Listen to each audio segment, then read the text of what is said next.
can you just go back for a moment and maybe just give the audience a critical path schedule as it stands now with this acquisition?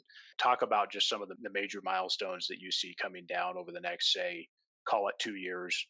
Maybe just give us some highlights. Obviously, Texas is still first in line, but walk us through. Once we're done, once this transaction gets closed, which we hope to have done before the by end of November, the next thing we'll be doing is we'll be continuing to advance our Texas properties.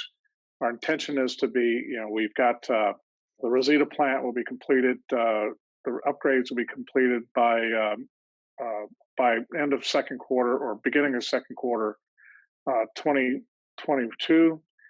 We intend to have, we'll be submitting license amendments, et cetera, for these additional properties that we're bringing in.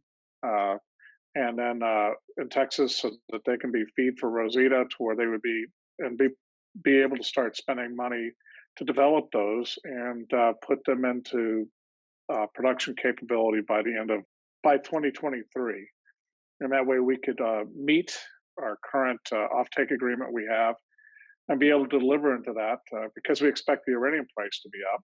Meanwhile, the other thing we'll be doing is looking at, like I mentioned before, the real thing. What we also I want to be looking at is advancing Dewey Burdock to get that into production as soon as possible to respond to market conditions, and advancing, if assuming that we make progress, quick time progress on it, to begin looking at doing applications on gas hills sometime in 2022. Those are kind of the next 2 to 3 years. And beyond that, we'll be bringing on some other properties in South Texas, we expect by then, well as hopefully having production being sourced out of South Dakota and then ultimately out of Wyoming. So over the next 5 years, that's kind of where we see things coming out. We'll be doing work on our New Mexico projects as well, to be able to begin to, obviously get their resource, et cetera, to NI 43-101 classification, but also make them production options going forward, assuming the market sustains it, and will support their development.